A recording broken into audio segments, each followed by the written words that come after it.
Maranata familia, bienvenidos a otra presentación más de nuestro seminario Descubriendo el Apocalipsis. Tu vida nunca será igual. En esta presentación vamos a continuar estudiando el mensaje final que hemos estado desglosando en Apocalipsis capítulo 14, versículo 6, conocido como el Evangelio Eterno, el mensaje de los tres ángeles. Pero antes vamos a tener una palabra de oración. Padre Santo, gracias por el privilegio que nos concede de estar aquí nuevamente, de poder venir a estudiar tu palabra, y te pedimos que tu Espíritu Santo nos dirija para que podamos comprender, entender, profundizar, ampliar nuestro entendimiento sobre tu palabra, acercarnos más a ti, enamorarnos más de ti y prepararnos para la pronta morada que tendremos contigo. Gracias por esta oportunidad, Padre, y todo esto te lo pedimos en el nombre de Jesús. Amén. Si me acompañan, por favor, vamos a Apocalipsis capítulo 14, versículo 6, en donde hemos estado estudiando el último mensaje, la última amonestación, el último llamado de Dios a la tierra, antes de concluir con él.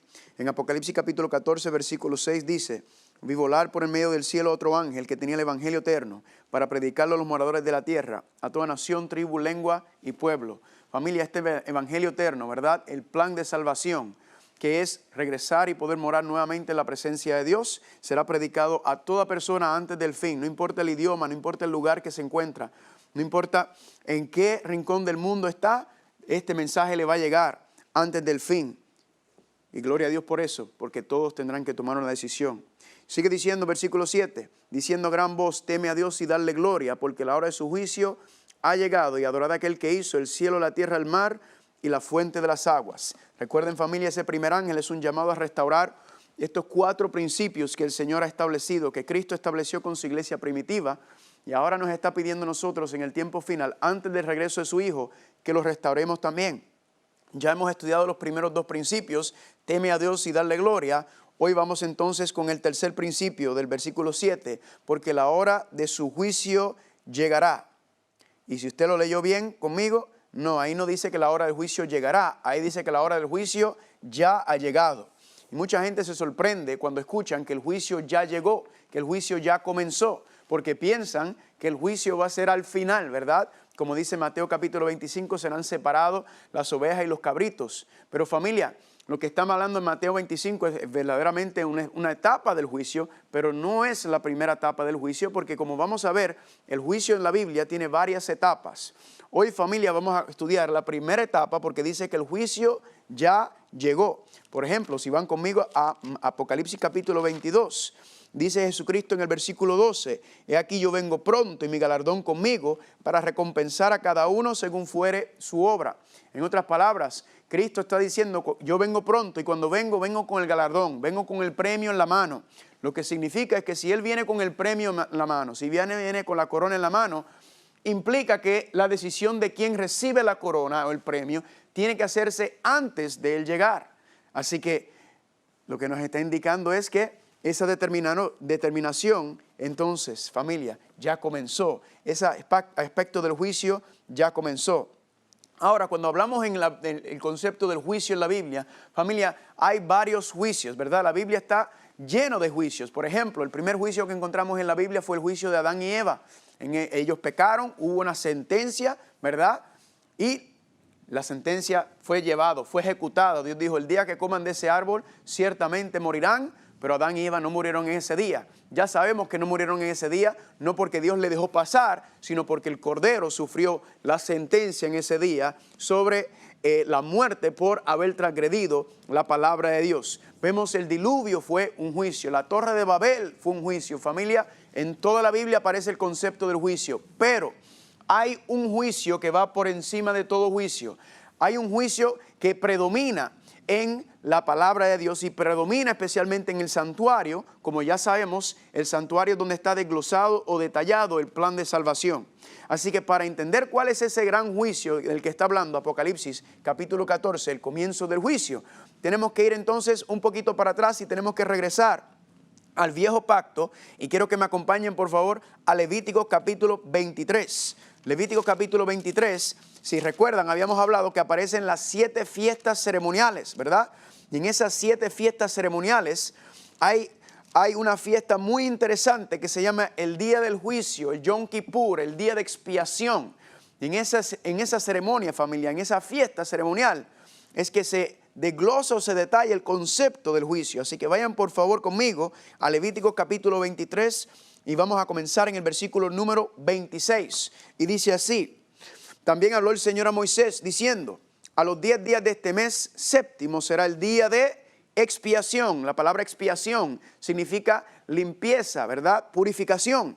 El día de expiación tendrán santa convocación y afligirán vuestras almas. Vamos a hablar más adelante sobre el concepto de afligir el alma que ocurre en el día de expiación. Dice: y ofrecerán ofrenda encendida al Señor. Versículo 28. Ningún trabajo harás en ese día, porque es día de expiación. ¿Para hacer qué? Para reconciliarlos delante del Señor nuestro Dios. Familia, aquí nos está diciendo que el día de expiación era el día en que ¿qué? Se reconciliaba el pueblo con Dios. ¿Por qué tenía que haber reconciliación entre Dios y el pueblo? Familia, porque el pecado trajo separación entre Dios y el pueblo. Fuimos destituidos de la gloria de Dios. Entonces recuerdan que el plan de salvación es reconciliarnos completamente, poder morar nuevamente en la presencia de Dios. Y entonces la reconciliación comienza con el Cordero, pero estamos viendo, familia, que la reconciliación continúa o termina en el santuario. Sigue diciendo, familia, en el versículo número 29, porque toda persona que no se aflige en ese mismo día será cortada de su pueblo, y cualquier persona que hiciere trabajo alguno en ese día, yo destruiré a tal persona de entre su pueblo. El día de expiación, como algunas otras fiestas ceremoniales, eran lo que se conocen como días de reposo ceremonial. Caían de acuerdo al calendario hebreo, caían en diferentes fechas. Por ejemplo, por eso a veces nosotros se celebra la Semana Santa, lo que le llaman Semana Santa, al final de marzo, a principios de abril. ¿Por qué? Porque se está siguiendo el calendario religioso hebreo, y estos días ceremoniales, muchos tenían también días de reposo que aplicaban a él. Ahora, aquí nos dice, familia, que era el día de reconciliación, el día de hacer cuentas, el día de ajustar cuentas entre Dios y el pueblo. Y gloria a Dios, familia, porque Dios nos está mostrando cómo es que va a ocurrir la verdadera reconciliación, cómo es que se va a llevar a cabo. Cuando miramos entonces, familia, en Levítico capítulo 23, aquí están las 7 fiestas ceremoniales: la Pascua, los panes sin levadura, las primicias, las 7 semanas, o la que le llaman la fiesta de las ciegas, las trompetas anunciando, ¿verdad? Las trompetas anuncian ¿qué cosa?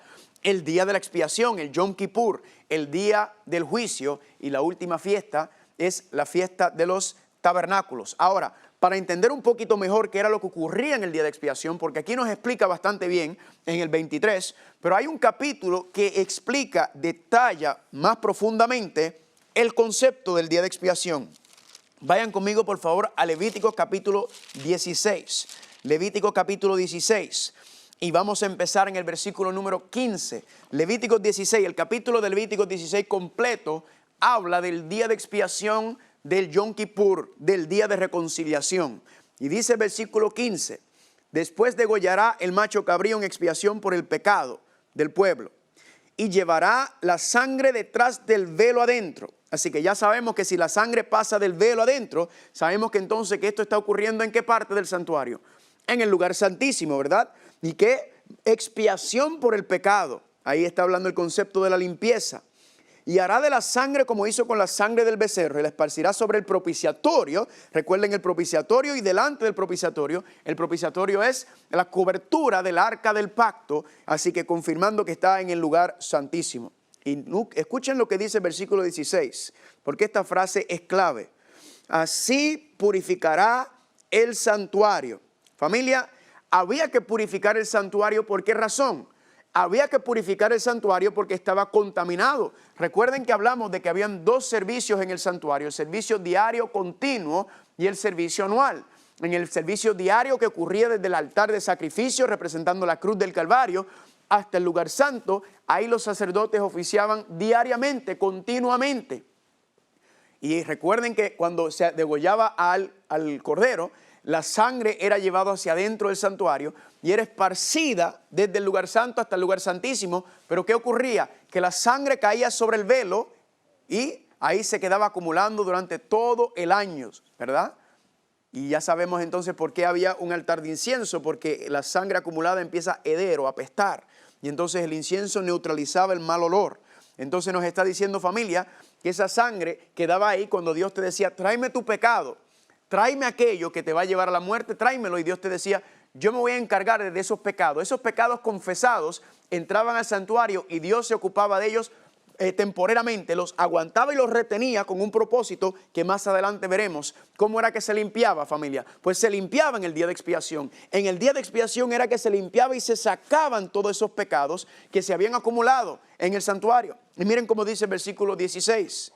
Así purificará el santuario, ¿a causa de qué? A causa de las impurezas de los hijos de Israel, de sus rebeliones y de todos sus pecados. De la misma manera haré también al tabernáculo de reunión, el cual reside entre ellos en medio de sus impurezas. Así que aquí, familia, entonces, el día de expiación, el Yom Kippur, era que se purificaba el santuario, se limpiaba el santuario. Quiero que recuerden ese concepto muy importante. Ahora, familia, el día de expiación, el Yom Kippur, era el día más importante del calendario hebreo. ¿Y por qué razón? Pues ya sabemos, porque era el día que se limpiaba el santuario. Ahora, ¿qué pasaba? En ese día era un día de reposo ceremonial. La gente no trabajaba, todo el mundo se ponía alrededor del santuario en afligir el alma, en ayuno, en oración, para ver si sus vidas estaban bien con el Señor. Porque ¿qué pasaba? Familia decía ahí que si tú no afligías el alma, dice que eras cortado del pueblo. En otras palabras, te borraban del libro, te sacaban fuera del campamento. Y si tú estabas fuera del campamento, familia, en el desierto, lo que te esperaba era una muerte segura. Pues familia, también en el día de expiación, todo el pueblo estaba ahí. Y el sumo sacerdote en este día, familia, solamente el sumo sacerdote podía entrar al lugar santísimo, que recuerden que habíamos estudiado que en el lugar santísimo está la presencia de Dios, y no se entraba ahí durante todo el año. Solamente en el día de expiación el sumo sacerdote podía entrar al lugar santísimo. ¿Para hacer qué? Para hacer la obra de reconciliación entre Dios y el pueblo. Pero noten, familia, que si era el día más importante por otra razón, y era porque si en algún momento el sumo sacerdote no hacía exactamente como Dios le decía, en algún momento ellos fallaban en seguir las instrucciones de Dios al pie de la letra y no se purificaba el santuario, la presencia de Dios se tenía que ir del santuario, porque Dios no podía morar entonces con ellos el próximo año si no sacaban y limpiaban esos pecados. Así que si Dios se hubiera apartado, si el santuario hubiera quedado desolado, implicaba ¿qué? Que Dios no iba a estar con ellos, y Dios era el que le daba maná, Dios era el que le daba agua, Dios era el que los protegía y los cuidaba. Así que ¿qué hubiera pasado si no hubieran seguido exactamente lo que Dios decía al pie de la letra, familia? Pues lamentablemente, familia, todos hubieran muerto en el desierto. Así que era el día más importante, era el día del juicio, el día de arreglar cuentas con el Señor, el gran día del juicio. Ahora, quiero compartir con ustedes un versículo, Éxodo capítulo 28, versículos 29 y 30. Vamos a leerlo, Éxodo capítulo 28, versículos 29 y 30. Importante para el contexto de lo que vamos a estudiar. Y llevará Aarón los nombres de los hijos de Israel en el pectoral del juicio sobre su corazón, cuando entre en el santuario. Y llevará siempre Aarón el juicio de los hijos de Israel sobre su corazón delante del Señor. Familia, 4 puntos sumamente importantes que nos va a ayudar a entender, familia, el concepto del juicio. Primero, ¿quién era el que llevaba el juicio? Pues dice aquí que era Aarón, el sumo sacerdote. Segundo punto, el juicio era llevado a cabo ¿en dónde? Era llevado a cabo en el santuario. Tercer punto, el juicio era primero ¿con quién? Decía, empezaba con el pueblo o con los hijos de Dios. En otras palabras, familia, esta primera etapa del juicio que estamos estudiando nosotros, más adelante veremos las otras 2, porque son 3 en total. Esta primera fase, familia, comienza con el pueblo de Dios. Y el tercer punto era que decía el versículo, que el juicio ¿en dónde era? Pues era en el santuario, pero específicamente era delante de Dios. Familia, 4 conceptos sumamente importantes que vamos a volver a repetir, porque todo lo que estamos viendo, familia, estamos hablando del cumplimiento en el viejo pacto, lo que se hacía en el santuario terrenal. El sumo sacerdote terrenal entraba en el santuario terrenal, en el lugar santísimo de ese santuario, y entraba y ahí estaba el arca del pacto, que era una maqueta, una demostración del trono de Dios. Ahora, familia, ya habíamos hablado y mencionado que las 7 fiestas ceremoniales Son 7 profecías. Recuerden, todo lo que está relacionado con el santuario tiene que ver con el cumplimiento, con el plan de salvación, de cómo es que Dios iba a limpiar, iba a separarnos del pecado para que podamos morar nuevamente con Él, porque ese es el plan de salvación, volver a vivir, volver a morar en la presencia de Dios. Ahora, ¿qué pasa aquí en este contexto, familia? Que si las 7 fiestas ceremoniales eran profecías y cada una de las fiestas anteriores vimos su cumplimiento profético, significa entonces que el día de expiación también tiene un cumplimiento profético. Significa que entonces tendremos que encontrar el cumplimiento profético no en el viejo pacto, en el santuario terrenal con un sumo sacerdote terrenal, sino tiene que ser entonces en el nuevo pacto con un sacerdote verdadero y en el santuario celestial. ¿Y quién ustedes creen que es nuestro verdadero sumo sacerdote? Cristo Jesús. Ahora, para encontrar el cumplimiento profético del día de expiación, entonces, familia, tenemos que ir a el libro de Daniel capítulo 8. Acompáñenme, por favor, a Daniel capítulo 8. En Daniel capítulo 8 vamos a encontrar el cumplimiento profético del día de expiación. Y vamos a empezar en Daniel capítulo 8, versículo número 9. Dice así: y uno de ellos salió un cuerno pequeño, que creció mucho al sur, al oriente y hacia la tierra gloriosa. Paremos un momento. Aquí se nos presenta por primera vez al cuerno pequeño. Y el cuerno pequeño vamos a ver más adelante que es el anticristo que se levanta de este sistema llamado la bestia. El anticristo, el cuerno pequeño, dice aquí que está creciendo ¿cómo? Al sur, al oriente y hacia la tierra gloriosa. En otras palabras, el cuerno pequeño está ampliándose de manera horizontal. Está obteniendo dominio terrenalmente, políticamente hablando, ¿verdad? Porque es un rey, vamos a ver. Pero noten lo que dice aquí, que no se conforma con tener poder terrenal, sino que quiere también, ¿qué? Versículo número 10. Y se engrandeció hasta el ejército del cielo, y parte del ejército de las estrellas echó por tierra y las pisoteó. El 11. Aún se engrandeció contra el príncipe de los ejércitos. Ahora, ¿quién es el príncipe de los ejércitos? Familia, es Cristo Jesús. Noten que este cuerno pequeño no se conforma con tener poder terrenal, con tener poder civil político. Él tiene también ¿qué? Él quiere también dominar en los asuntos celestiales. Él quiere dominar en el cielo y en la tierra. Sigue diciendo: aún se engrandeció contra el príncipe de los ejércitos y por él fue quitado el continuo sacrificio. ¿En dónde era que encontrábamos el continuo sacrificio, familia? En el santuario. Dice aquí, y el lugar de su santuario fue echado por tierra. A causa de la prevaricación le fue entregado el ejército junto con el continuo sacrificio. Y dice aquí, echó por tierra la verdad, hizo cuanto quiso y prosperó. Familia, aquí nos está dando un panorama increíble, profético. Daniel está viendo esto. ¿Y qué está viendo Daniel? Daniel está viendo el cuerno pequeño que se levanta. ¿Y el cuerno pequeño qué hace? El cuerno pequeño entra dentro del santuario de Dios y está pisoteando las verdades de Dios. Está pisoteando el plan de salvación. Está pisoteando el continuo, el sacrificio, lo que está dentro del santuario, familia. En otras palabras, proféticamente hablando, lo que nos está indicando esta visión de Daniel capítulo 8 es que el cuerno pequeño, ¿en dónde está? Está dentro del santuario, está dentro de la iglesia cristiana. ¿Por qué? Porque muchas personas creen que el anticristo es un concepto, un ser secular malvado fuera de la iglesia cristiana. Familia, la profecía me está diciendo que el cuerno pequeño está dentro del santuario y está pisoteando el plan de salvación. Más adelante estudiaremos eso y veremos este concepto. Ahora, esto no es nuevo en la Biblia. Pablo también vio algo muy parecido a un rey, un cuerno pequeño levantarse y tratar de pisotear el santuario, tratar de tener dominio terrenal y celestial. Mira cómo dice, segunda de Tesalonicenses capítulo 2, versículos 3 y 4. Nadie os engañe en ninguna manera, porque no vendrá sin que antes venga la apostasía. Está hablando Pablo del regreso de Cristo Jesús en el contexto. Cristo no vendrá sin que antes venga la apostasía. Apostasía es rebelión, ¿dónde? Dentro de la iglesia. Y se ha revelado el hombre de pecado. Ya vimos que el pecado es ¿qué? Transgresión de la ley. Daniel 7:25 dice que la bestia pensará en cambiar la ley de Dios. Y el hijo de perdición, ese es el nombre que se le da a Judas también, ¿verdad? Y Judas no estaba fuera de la iglesia, estaba dentro de la iglesia, el cual se opone y se levanta contra todo lo que se llama Dios o es objeto de adoración, ¿verdad? Tanto que se sienta en el templo de Dios y se hace pasar por Dios. Familia, el problema en el libro de Apocalipsis es la adoración. El diablo quiere usurpar la adoración por medio del engaño. ¿Y a quién utiliza? Al cuerno pequeño, al anticristo, a la bestia. Aquí nos está diciendo estos versículos, familia, que este cuerno pequeño, el hombre de pecado, el hijo de perdición, ¿qué hace? se sienta en el templo de Dios haciéndose pasar por Dios. Es que, ¿qué, familia?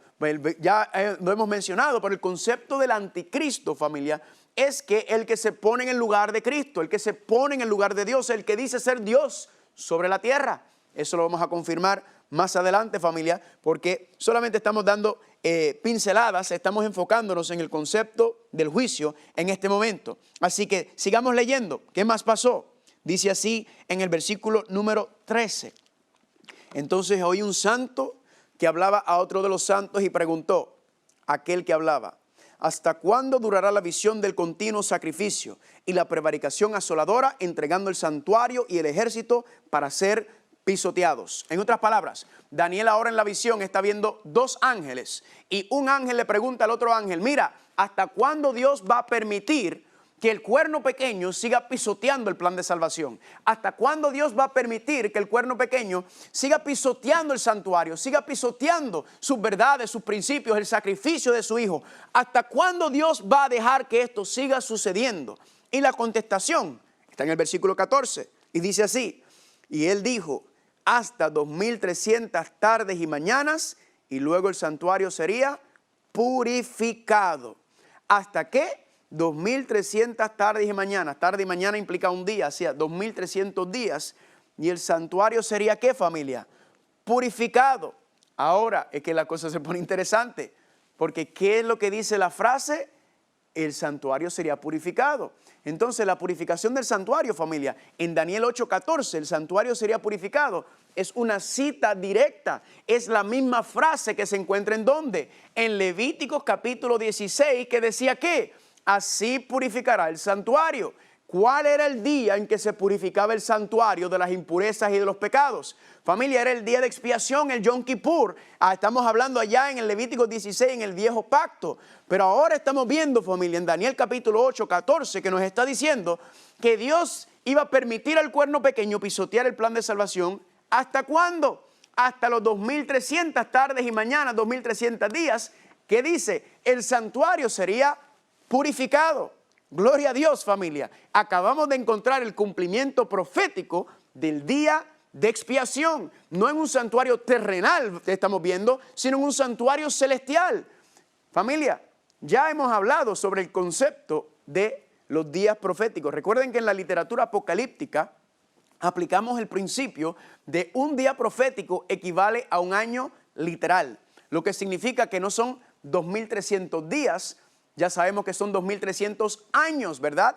Esta profecía, familia, entonces lo que nos está diciendo es, Daniel lo que está escuchando de los ángeles, mira, Dios va a permitir que el cuerno pequeño lleve a cabo su pisotear el santuario, pisotear el plan de salvación. Vamos a ver más adelante que dice que el cuerno pequeño, el anticristo, prospera, hace cuanto quiere y prospera, y Dios se lo permite. ¿Hasta cuándo?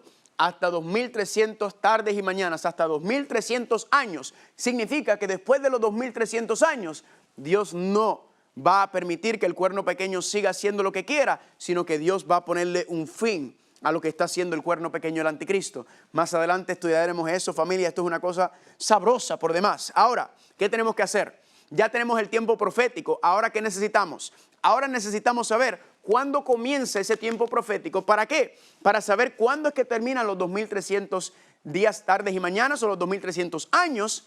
Y al final entonces sabremos cuándo comienza el juicio. Cuándo comienza el día que se purificaba el santuario, el Yom Kippur, el gran día del juicio, el día de reconciliación. Así que sigamos leyendo. Dice versículo 15. Aconteció que mientras yo, Daniel, consideraba la visión, procuraba comprenderla. Significa que Daniel no entendió la visión. He aquí que se puso delante de mí uno con apariencia de hombre. Y oí una voz de hombre entre las riberas del Lulai, que gritó y dijo: Gabriel, enseña a este la visión. Dios le dice al ángel Gabriel: mira, Gabriel, ve y háblale y explícale a Daniel la visión, porque Daniel no la entendió. Dice el versículo número 17. Vino luego cerca de donde yo estaba, y con su venida me asombré y me postré sobre mi rostro. Pero él me dijo: entiende, hijo de hombre, porque la visión es para el tiempo del fin. Esa frase, familia, de que la visión es para el tiempo del fin, la habíamos también visto anteriormente. La visión es para el tiempo del fin, familia. Entonces, el concepto del tiempo del fin, él lo que estamos estudiando, ¿verdad? En Apocalipsis nos está hablando, detallando el concepto del tiempo del fin, las cosas finales que van a pasar sobre esta tierra. Lo que significa es que esta profecía de los 2300 años nos está diciendo que al final, hasta 2300 años, entonces es que, ¿qué? El tiempo del fin comenzará. Así que alrededor del final de los 2300 años nos dice, el tiempo del fin comenzará. Ahora, yo no sé usted, pero a mí me gustaría saber cuándo fue que comenzó el tiempo del fin. ¿Están conmigo? Pero tenemos un problema. Si usted sigue leyendo el capítulo 8, Dios no le da ninguna fecha de inicio a la profecía de los 2300 años. Y es una razón muy sencilla. La razón es porque Daniel se enfermó. Daniel no aguantó y no soportó lo que estaba viendo. Daniel veía cómo el cuerno pequeño pisoteaba el santuario, el lugar donde moraba Dios. Daniel veía el santuario y cómo el cuerno pequeño estaba deshaciendo las verdades de Dios. Y eso a Daniel lo quebrantó, lo enfermó. Entonces Gabriel viene y dice, bueno, yo no le puedo terminar de decir al muchacho la fecha porque si no se me va a morir el muchacho. Y Gabriel entonces le da un descanso a Daniel. Mira cómo lo dice en el versículo 26 del capítulo 8. Dice, la visión de las tardes y de las mañanas que se ha referido es verdadera y tú guarda la visión porque es para muchos días. Y miren el versículo 27. Y yo, Daniel, quedé quebrantado, estuve enfermo algunos días y cuando convalecí atendí los negocios del rey. Pero estaba, miren esto, espantado a causa de la visión y no la entendía. Familia, claramente dice aquí que Daniel quedó enfermo, quebrantado. Por poco se nos muere el muchacho. Y Gabriel dice, vamos a darle un descanso, porque primero que está enfermo y segundo que tampoco entendió la visión. No la entendió, entonces ¿qué? Vamos a dejarlo tranquilito. Y el ángel Gabriel lo deja tranquilito por un espacio de tiempo de aproximadamente 11 años. 11 años después es que regresa Gabriel para terminar de explicarle la visión porque Daniel no la entendió. ¿Y cuándo fueron esos 11 años después? Daniel capítulo 9, vayan conmigo por favor, a Daniel capítulo 9, versículo número 20. Ya habíamos estado aquí anteriormente cuando estudiamos el tema de la nación de Israel y los 144,000.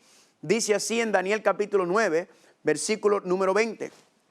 Aún estaba hablando y orando y confesando mi pecado y el pecado de mi pueblo Israel y derramando mi ruego delante del Señor mi Dios por el monte santo de mi Dios. Aún estaba hablando en oración cuando el varón Gabriel, a quien había visto ¿cuándo? En la visión al principio. ¿Qué visión fue la del principio? Pues familia, la visión que acabamos de leer en Daniel capítulo 8. Y dice aquí, al que había visto la visión al principio, volando con presteza, vino a mí como la hora del sacrificio de la tarde, o sea, como las 3 de la tarde. Y me hizo entender y habló conmigo diciendo, Daniel, ahora he salido para darte sabiduría y entendimiento. Al principio de tu ruego fue dado la orden. Quiero decirle algo, familia, que las personas, la ciencia enseña que la luz es lo más veloz que hay, ¿verdad? La velocidad de la luz. Pero a mí me dice aquí que hay algo más veloz que la luz y son los ángeles. ¿Cómo es? Porque aquí dice, Gabriel le dice a él que aún estaba orando, al principio de tu ruego fue dada la orden y yo he venido para enseñártela. En otras palabras, Daniel estaba orando y cuando Daniel estaba orando pidiéndole al Señor, Dios le dijo a Gabriel, Gabriel, vete y contéstale al muchacho. Y ahí estaba Gabriel al lado de Daniel esperando que terminara de orar, ya con la respuesta en la mano. ¿Sabe lo que me enseña eso, familia? Me enseña que cuando tú te postras a orarle al Señor, cuando tú le pides al Señor, antes de que tú termines, antes de que tú empieces, ya el Señor está involucrándose, ya el Señor está interviniendo en tu petición. Y por eso yo digo, gloria a Dios, porque mi Señor no tarda, familia. El Señor siempre está a tiempo. El problema es que nosotros somos muy impacientes o tenemos muy poca fe para esperar que se cumplan las cosas en los tiempos del Señor. Noten aquí, versículo 23, regresando ahora, dice Gabriel a Daniel, al principio de tu ruego fue dada la orden y yo he venido para enseñártela porque tú eres muy amado. Entiende pues la orden y entiende la visión. Nota que el ángel Gabriel le dice a Daniel, yo te vengo a explicar dos cosas. Primero, la petición que estaba haciendo en ese momento en el capítulo 9 por el santuario, por regresar a Jerusalén. Yo te tengo una orden relacionada con esa petición, pero también te vengo a enseñar a la misma vez la visión que no entendiste en el capítulo 8. En otras palabras, nosotros decimos que viene a matar dos pájaros con un tiro. El ángel Gabriel le dice tanto la orden relacionada a tu petición sobre Jerusalén, como también la visión que vistes sobre el cuerno pequeño de los 2300 días, te vengo a dar las dos. Y vamos a ver, familia, que ambas profecías verdaderamente son una profecía dividida en dos partes. Son la misma profecía, pero tiene ambas partes. Ahora, la pregunta es, ¿cómo podemos entender esto? Miren lo que dice el versículo 24. Dice, 70 semanas están determinadas sobre tu pueblo y sobre tu santa ciudad, para terminar la prevaricación, poner fin al pecado, expiar la iniquidad, para traer la justicia perdurable y sellar la visión y la profecía y ungir al santo de los santos. Familia, aquí entonces nos dice 70 semanas están determinadas. El concepto de 70 semanas entonces, determinadas, la palabra determinadas es la palabra katak. Y la palabra katak significa cortadas de. En otras palabras, esa primera profecía de 70 semanas que habíamos estudiado en unas presentaciones atrás, es cortada de algo. O en otras palabras, es parte de algo. Y cuando nos preguntamos, ¿de qué es parte la profecía de las 70 semanas? Pues familia, el versículo anterior nos dice que la orden y la visión van juntas. En otras palabras, la profecía de las 70 semanas es parte de la profecía de los 2300 años, familia. Las dos profecías están juntas, ¿están conmigo? Por lo tanto, familia, cuando estudiamos entonces no se le da una fecha de partida a la profecía de los 2300 años. Gabriel no se la dio entonces, pero cuando regresa ahora se la da. Y mira lo que dice en el versículo 25. Sabe pues si entiende que desde la salida de la orden para restaurar y edificar a Jerusalén hasta el Mesías príncipe habrá 7 semanas y 62 semanas. Ya habíamos estudiado, ¿verdad? Las 62 semanas, las 69 semanas, las 70 semanas, que son la misma profecía. Pues aquí nos está diciendo, familia, que la orden de salida para reconstruir y reedificar a Jerusalén, el santuario, la ciudad, las paredes, todo, familia, desde esa orden. Y esa orden ya la estudiamos. Si recuerdan, en Esdras capítulo 7, versículo 7, nos decía que todo esto, esa orden se dio en el 7º año de Artajerjes, y el 7º año de Artajerjes enseña la historia, que es el año 457 antes de Cristo. Así que familia, tenemos la fecha de partida de ambas profecías. La de los 2300 años es la profecía mayor, la de las 70 semanas, que también recuerdan que eran 490 días, pero un día profético es equivalente a un año literal. Entonces familia, las 490 es parte de los 2300 años. ¿Y cuál es la fecha de partida, familia? El año 457. Ahora, hay dos maneras que podemos sacar este cálculo. Dos maneras muy sencillas. Primero podemos ir directamente y restarle al año 457, que es antes de Cristo, los 2300 años, y nos llevará la fecha, ¿verdad? Como está en contra o al revés, si hacemos los cálculos, eso nos llevaría entonces, si usted le resta al año 457, le resta 2300 años, eso te llevaría ¿a qué año?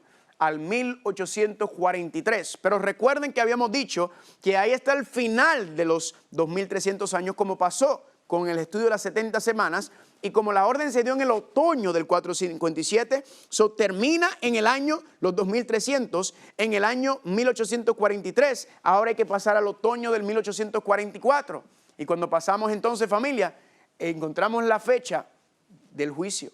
Encontramos la fecha del inicio, dice hasta 2300 tardes, luego el santuario sería purificado, el juicio comenzaría. Pues familia, encontramos la fecha de 1844. La otra manera que podemos hacer el cálculo es muy sencillo. Como las dos profecías están unidas, ¿verdad? Y ya tenemos la primera parte de los 490 años de la profecía, significa entonces que le podemos restar los 490 años a la profecía completa, que son los 2300 días o años, y cuando usted le resta 490 a 2300, lo puede hacer con su calculadora, si lo tiene ahí en su teléfono inteligente, ¿verdad? Luego, mejor, no es un teléfono inteligente, es una computadora que hace llamadas, verdaderamente. Pero el concepto es que usted puede hacer el cálculo ahí. Réstale a 2300, réstale 490 y eso te va a dar 1810 años. O sea, que desde la partida, desde el final de los 490 años, que fue en el año 34, entonces todavía quedan 1810 años. Así que vamos a sumarle 1810 años al año 34. ¿Y a dónde nos lleva eso?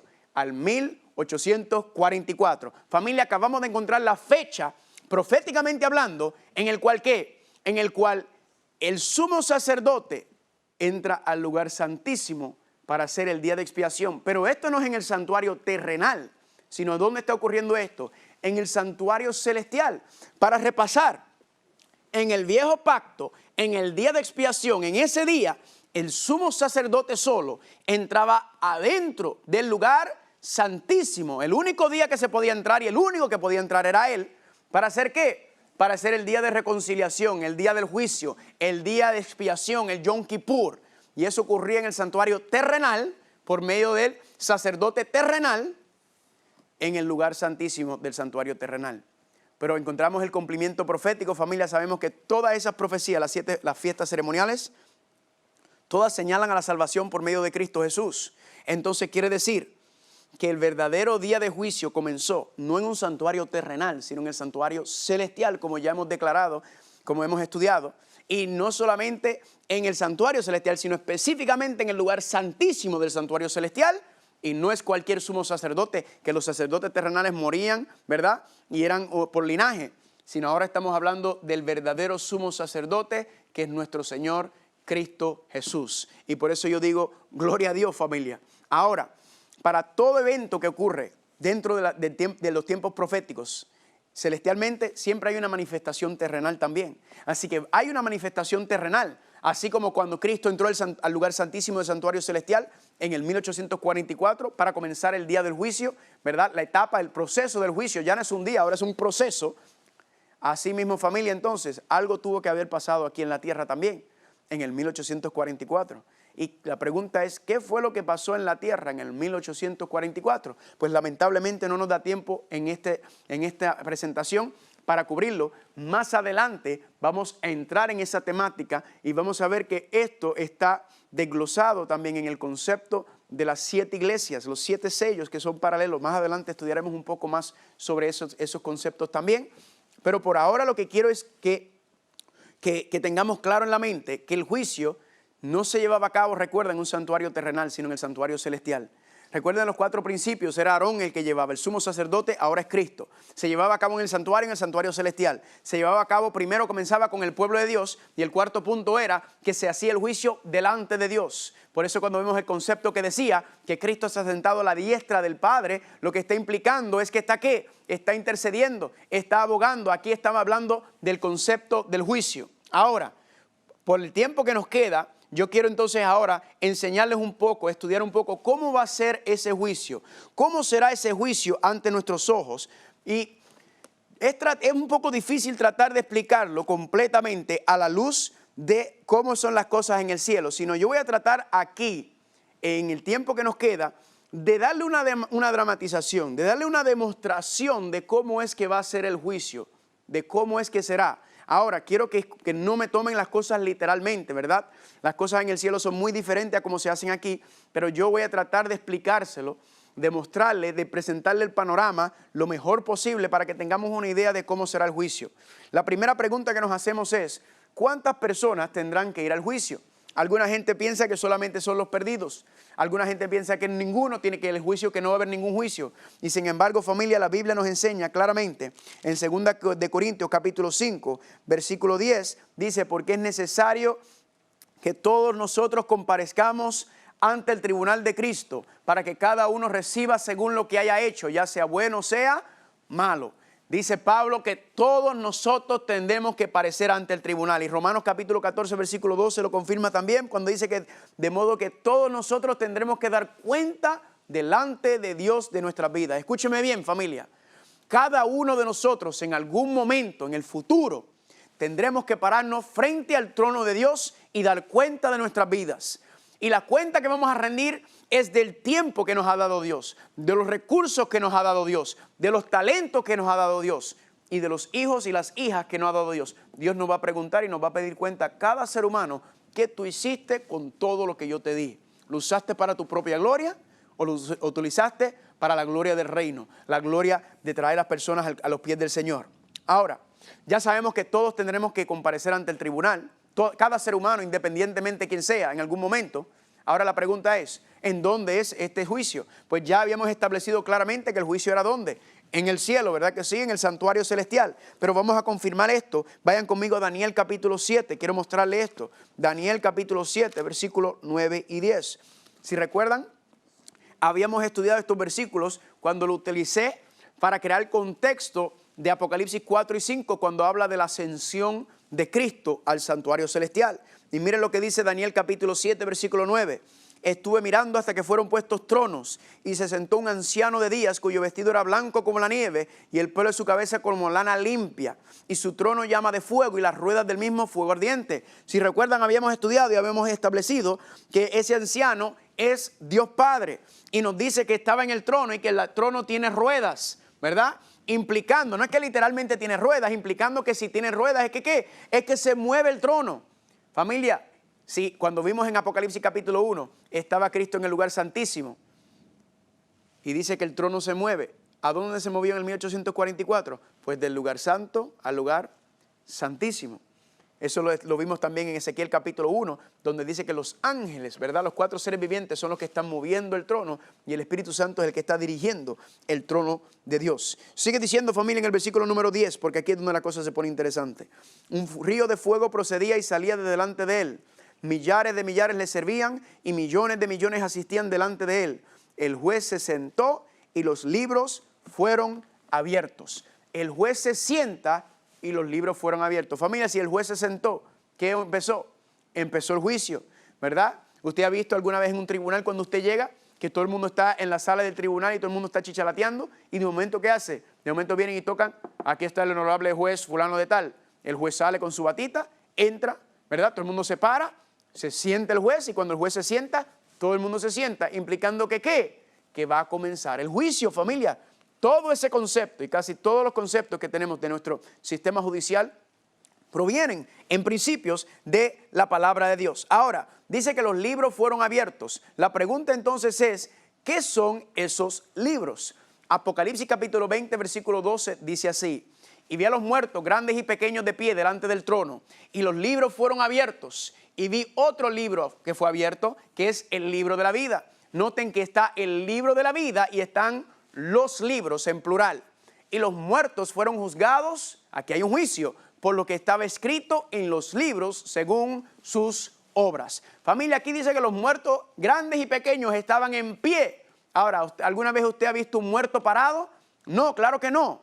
Lo que está diciendo, familia, es que los que están parados son los que están perdidos. Esta va a ser la sentencia. De hecho, este capítulo, este versículo está hablando específicamente de la última fase del juicio, del final, que lo estudiaremos más adelante, cuando Dios terminará con esta tierra, cuando Dios terminará con los perdidos. Ahora, dice que los muertos fueron juzgados por lo que estaba escrito en los libros, ¿según qué? Según fuere su obra. Ahora, la pregunta es, ¿qué hay dentro de estos libros? ¿Qué es lo que está dentro de estos libros? Pues yo le voy a decir que cada uno de nosotros tiene un libro que está en el reino de los cielos. Cada uno de nosotros tiene un libro. ¿Y qué es lo que está dentro del libro de cada uno? Mateo capítulo 12, 35 al 37, Cristo dice, pero yo os digo que de toda palabra ociosa o vana que los hombres hablaren, de ella darán cuenta en el día del juicio. Porque por tus palabras serás justificado y por tus palabras serás condenado. Familia, todo lo que tú has dicho en tu vida, todo está escrito en tu libro. Todo lo que tú has dicho, familia. Ahora, no solamente lo que tú has dicho, familia, sino que también, miren lo que dice Eclesiastés capítulo 12. Eclesiastés capítulo 12, versículo 14 dice, porque Dios traerá toda obra a juicio, juntamente con toda cosa encubierta, ya sea buena o sea mala. Familia, aquí nos está diciendo que Dios va a traer ¿qué? Todo obra a juicio. Y las personas entonces a veces se preguntan, ¿por qué las obras buenas y malas van a ser? ¿Por qué las buenas y las malas? Si mis pecados fueron echados al fondo del mar, dice la gente. ¿No ha escuchado ese concepto? Y yo sí, es verdad. El concepto de que los pecados van a ser echados al fondo del mar. En otras palabras, que van a ser eliminados, borrados para siempre. Pero eso no ocurre en el momento. Eso ocurre al final del día de expiación. El día de expiación es un proceso, familia. Y si usted estudia el santuario, recuerda que esos pecados quedaban sobre el velo. Así que, aunque estaban perdonados los pecados, quedaban ahí. no era hasta el final del día de expiación que esos pecados eran sacados fuera del santuario. Y eso vamos a ver. Y hay una razón muy linda, porque no se preocupe, porque si están sobre el velo, familia, es que están perdonados. Usted tranquilo, cuando usted ha confesado sus pecados. Cuando dicen amén. Ahora, ¿por qué por mis obras seré juzgado si soy salvo por gracia? Esto es una pregunta que mucha gente se hace. Yo soy salvo por gracia. ¿Por qué entonces voy a ser juzgado por mis obras, familia? Y la contestación a esa pregunta es muy sencilla. Es porque tus obras son la evidencia de tu fe. Las obras son el fruto de tu fe. La fe es la raíz de la salvación. Las obras son los frutos o el producto de tu salvación, familia. Son la evidencia que se van a llevar al tribunal para mostrar que usted verdaderamente entonces se ha arrepentido. Esa es la obra, es lo que se va a manifestar y lo que está escrito en tu libro. O sea, todo lo que tú has dicho y todo lo que tú has hecho está escrito. Todo lo que tú has hecho está en el libro. Aun cuando tú pensabas que no había nadie mirando, familia, todo está ahí escrito, todo está ahí. Ahora, vamos a continuar con el concepto del juicio. En los juicios hay testigos, en los juicios hay el fiscal, ¿verdad? El que trae la acusación, están los abogados defensores. Vamos a empezar. ¿Quiénes son entonces los testigos? Pues familia, Mateo capítulo 18, versículo 10, dice que Cristo, que no despreciéis a uno de estos pequeñitos, porque sus ángeles que están frente al Padre, siempre, familia, están contemplando y llevando esas oraciones. Básicamente, familia, ¿qué? Los ángeles son los testigos. Los ángeles suben y bajan. Y recuerda, como el ángel es bien rápido, hace...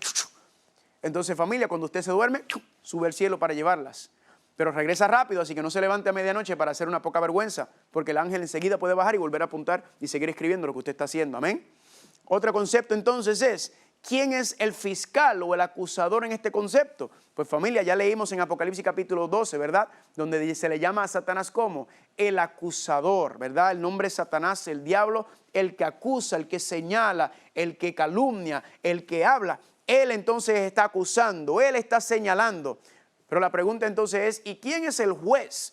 Pues familia, Juan capítulo 5, versículo 22 dice que el Padre no juzga a nadie, sino que todo el juicio encomendó ¿a quién? Al Hijo.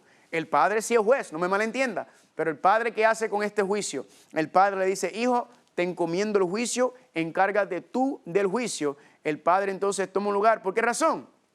Porque Jesucristo puede ser nuestro juez, porque Jesucristo es un ser humano. Él sabe lo que es vivir en la tierra y el Padre dice, hazlo tú, para que no digan que yo de alguna manera no puedo intervenir. El Padre puede juzgar si quiere, pero el Padre prefiere dejárselo al Hijo para que se vea todo y las personas no pueden decir, oye, tú no sabes lo que es ser un ser humano. Cristo sí sabe, porque vivió como nosotros y fue tentado y peor que todos nosotros, familia. Y otra pregunta es, ¿y qué entonces el abogado defensor quién es? Pues primera de Juan capítulo 2, versículo 1 dice, hijitos míos, estas cosas os digo para que no pequen.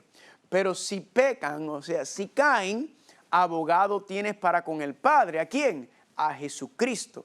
Familia, ¿quién es el abogado defensor? Es Cristo Jesús. Si Cristo Jesús es el juez y Cristo Jesús es el abogado, significa que si tú tienes a Cristo Jesús de tu parte, familia, tu caso está gano. Y a veces la gente pregunta, ¿será que otras personas pueden interceder por mí, aparte de Cristo Jesús? Primera de Timoteo capítulo 2, versículo 5 dice claramente que hay un solo Dios y un solo intercesor entre Dios y los hombres, que es ¿quién? Cristo Jesús. Cristo, familia, es el único que puede interceder. ¿Por qué? Porque cuando miras en el día de expiación, el único que podía entrar al lugar santísimo era el sumo sacerdote. Cristo es el único que puede entrar y que puede interceder por nosotros. La pregunta que la gente se hace, ¿cuál será la norma, la ley, verdad? Porque siempre hay un código por el cual las personas son juzgadas. Pues dice Santiago capítulo 2, versículos 8 al 12, si en verdad cumples la ley del rey, la ley real, la ley de la realeza, la ley del reino, conforme a las Escrituras, amarás a tu prójimo como a ti mismo. Pues bien haces, pero si haces acepción de persona, cometes pecado y eres convicto por la ley como transgresor. Así hablad y así haced como lo que habéis de ser juzgados por la ley de la libertad. Familia, el contexto que nos dice cuál es la ley, los 10 mandamientos. Los 10 mandamientos, la santa ley del reino, que cuando vemos en el arca del pacto está dentro del arca del pacto, que es la base y el fundamento, y el arca del pacto representa el trono de Dios, desde donde Él gobierna el universo. ¿Con quién comienza el juicio, familia? Pues ya sabemos que el juicio comienza ¿con quién? Comienza por la casa de Dios, comienza con el pueblo de Dios, el juicio.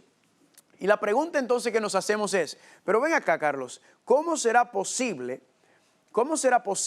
que yo voy a ser juzgado? Primero, si no puedo, nadie puede entrar a la presencia de Dios, solamente Cristo puede entrar, ¿verdad? ¿Y cómo entonces puede ser ese caso?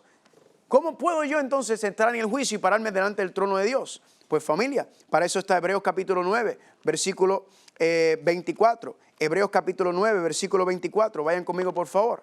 Dice así: porque no entró Cristo en el santuario hecho de mano, figura del verdadero, sino en el mismo cielo para presentarse ahora por nosotros en la presencia de Dios. Familia, aquí nos dice que Cristo ¿en dónde entró?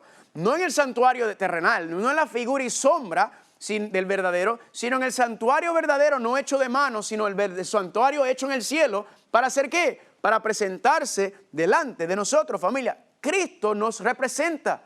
Cristo va a llevar nuestro juicio, familia. Y la pregunta es, ¿cuándo entonces es que mi nombre será llevado? Pues familia, cuando usted muera, ahí termina su historia en la tierra y ahí entonces se pasa el nombre para el juicio. O si al final, cuando termina el sellamiento, usted está vivo, ¿verdad? Los 144,000, ese grupo especial. Si tú estás en ese grupo especial, cuando termine el sellamiento, entonces tu nombre pasará al juicio. No será antes, así que no se preocupe.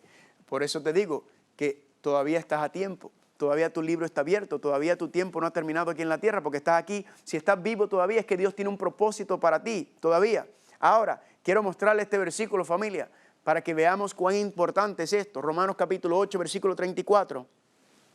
Cristo es el que murió, mas aún el que también resucitó, el que además está a la diestra de Dios. ¿Y qué está haciendo Cristo a la diestra de Dios? El que también intercede por nosotros. Familia, aquí nos dice que Cristo murió, ya pasó.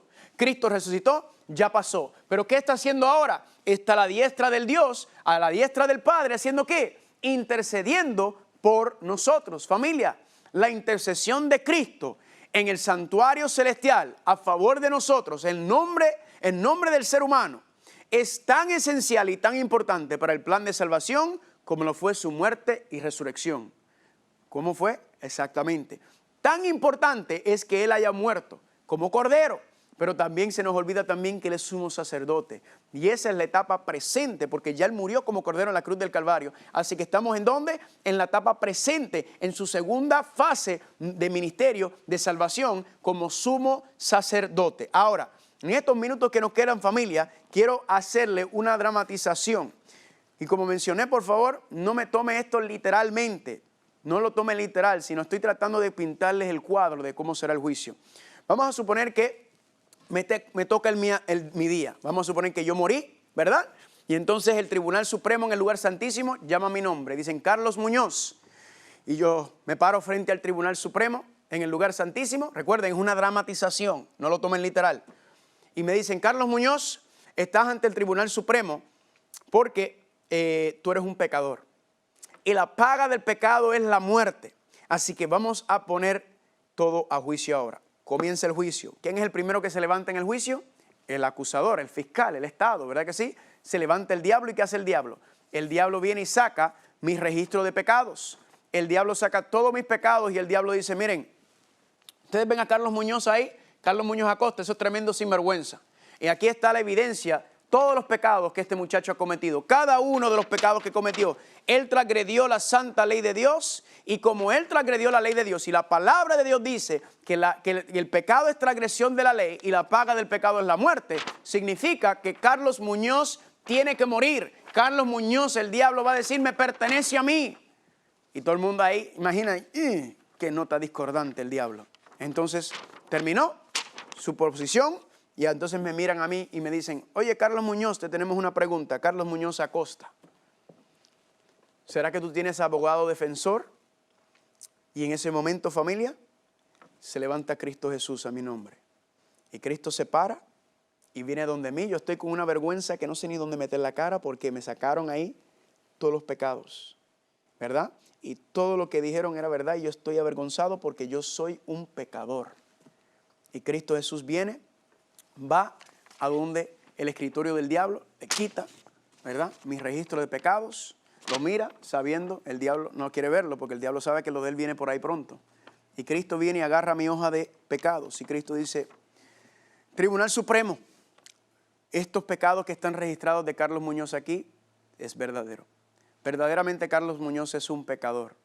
Y la paga del pecado es la muerte. Él transgredió la santa ley de Dios. Él violó los 10 mandamientos, los 10 principios santos y divinos de la vida cristiana.